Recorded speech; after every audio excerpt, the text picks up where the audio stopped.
30 नवंबर 2025 को campus France का portal Pakistani students के लिए बंद हो गया है। इसका मतलब ये है कि अब आप 2026 की जो इंटेक्स हैं फ्रांस की यूनिवर्सिटीज़ की, उसमें कैंपस फ्रांस के पोर्टल के थ्रू अप्लाई नहीं कर सकते। ये एक बड़ी अच्छी अपॉर्चुनिटी थी। काफ़ी स्टूडेंट्स ने इसको अवेल किया और इसके थ्रू उनकी एप्लीकेशंस गई। आप 7 यूनिवर्सिटीज़ के अंदर एक ही एप्लीकेशन या एक ही पोर्टल के थ्रू जो है वो आप अप्लाई कर सकते थे। तो क्या अब अभी इतने माह बाकी हैं, मतलब दिसंबर है, जनवरी है, फरवरी है, मार्च है, अप्रैल है, तो क्या फ्रांस का प्रोसेस जो है वो फ्रांस के एडमिशन्स आपके लिए बंद हो गए हैं? ऐसा कुछ नहीं है। अब आप डायरेक्ट एप्लीकेशंस यूनिवर्सिटीज़ को जो है वो अप्लाई कर सकते हैं। तो इस वीडियो में स्पेसिफिकली मैं आपको इस प्रोसेस के बारे में बताऊंगा, इसकी डिटेल्स बताऊंगा, इसके की पॉइंट्स बताऊंगा। तो वीडियो को लाजमी एंड तक देखिए।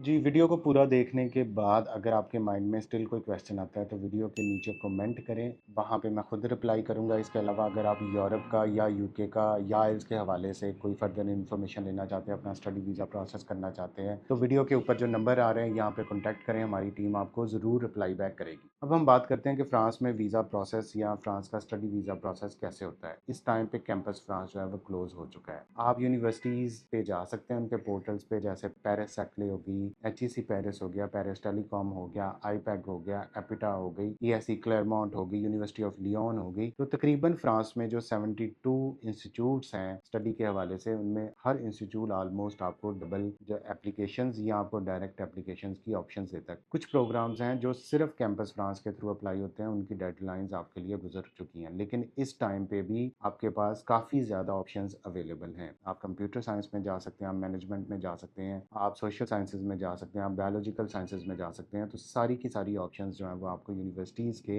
डायरेक्ट एप्लीकेशन पोर्टल्स के ऊपर मिलेंगी। सिंपली आपको जो डॉक्यूमेंट्स रिक्वायर्ड हैं, उसमें आपके एजुकेशनल डॉक्यूमेंट्स हैं जो आपके ऑनवर्ड होने चाहिए, आपके मैट्रिक, आपका FSC, आपका जो है वो BS के ट्रांसक्रिप्ट, आपके BS की डिग्री, आपका इंग्लिश प्रोफिशिएंसी लेटर, आपका IELTS सर्टिफिकेट, आपके 2 रिकमेंडेशन लेटर्स, आपका पासपोर्ट और आपकी पिक्चर। तो ये वो डॉक्यूमेंट्स हैं जो आपको फ्रांस में एडमिशन करने के लिए चाहिए। सिंपली यूनिवर्सिटीज़ की वेबसाइट पे जाएं, वहाँ पे जाके डायरेक्ट एप्लीकेशंस को अप्लाई करें। डायरेक्ट एप्लीकेशंस में हर यूनिवर्सिटी की एक अपनी एप्लीकेशन फ़ीस है जो तकरीबन 50 यूरो से लेकर 150 यूरो तक हो सकती है। जब आपने एप्लीकेशन फ़ीस पे करनी है, उसके बाद आप जो है वो यूनिवर्सिटी के आपका इंटरव्यू भी ले सकती है और विदाउट इंटरव्यू भी आपको एडमिशन जो है वो ऑफर हो सकता है। जिस टाइम पे आपके पास एडमिशन आ जाए, उसके बाद आपने कैंपस फ्रांस के ऊपर अपनी जो वो ID क्रिएट करनी है, अपना लॉगिन बनाना है और वहाँ पे आई एम सिलेक्टेड को जो है वो सिलेक्ट करके वहाँ पे आप अपने जो यूनिवर्सिटी का कंफर्म एडमिशन लेटर वो वहाँ पे अपलोड करना है। कैंपस फ्रांस ना सिर्फ आपके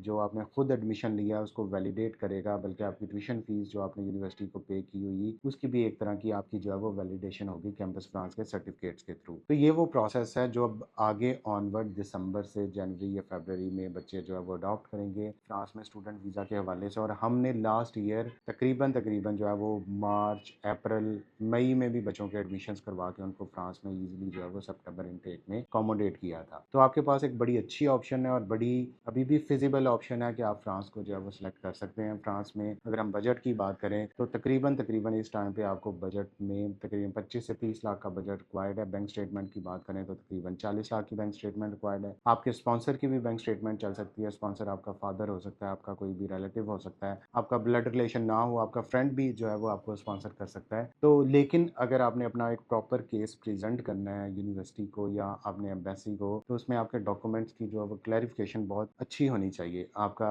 सब्जेक्ट रेलिवेंट होना चाहिए, आपका स्पॉन्सर के पास इतने फंड्स होने चाहिए, आपने एप्लीकेशन जो है वो अपनी रेलिवेंट यूनिवर्सिटीज़ के अंदर अप्लाई करनी चाहिए, यूनिवर्सिटीज़ की रैंकिंग आपको पता होना चाहिए, कैंपस फ्रांस इंटरव्यू की प्रेपरेशन आपकी पूरी होनी चाहिए। तो फिर आपके फ्रांस के जो है वीज़ा के हायर चांसेस हैं। अगर आप ये सारी सर्विसेज लेना चाहते हैं और एक पैकेज के अंदर आना चाहते हैं तो टॉप 7 कंसल्टेंट के आप इवन पेज के ऊपर भी देखेंगे कि हमने मैक्सिमम बच्चों को फ्रांस भेजा है। हमारे जो सक्सेस स्टोरीज अवेलेबल हैं, इसके अलावा भी बहुत सारे स्टूडेंट्स हैं जिनको हमने फ्रांस जो है वो भेजा है। हम इतनी ज़्यादा सक्सेस स्टोरीज नहीं पोस्ट कर सकते, कुछ स्टूडेंट्स जो है वो ऑफिस आना पसंद नहीं करते, कुछ जो है वो वीज़ा लेने के बाद वैसे नज़रें बदल लेते हैं। तो ये एक सिंपल सा रूल है। अगर आप भी फ्रांस का वीज़ा प्रोसेस करना चाहते हैं या किसी भी शेंजन कंट्री का वीज़ा प्रोसेस करना चाहते हैं तो आप हमारे ऑफिस विजिट कर सकते हैं। इसके अलावा आप हमें ऑनलाइन भी रब्ता कर सकते हैं। हमारी टीम जो है वो आपको ज़रूर अप्लाई बैक करेगी। मैसेजेस बहुत ज़्यादा होते हैं इसलिए समटाइम्स थोड़ा सा डिले आ जाता है, अदरवाइज ऐसा ऐसा कोई मसला नहीं है कि आपका प्रोसेस ना हो सके। और इसके अलावा अगर आप यूके का प्रोसेस करना चाहते हैं, रिसर्च डिग्री का प्रोसेस करना चाहते हैं, आइल्स की क्लासेस लेना चाहते हैं, तो आप हमारे रिजल्ट्स देख लें, एक दफ़ा आप ऑफिस ज़रूर विजिट करें। अगर आप सेटिस्फाइड होंगे तभी आप अपना प्रोसेस जो है वो ईजिली कंटिन्यू कर सकेंगे। Thank you so much.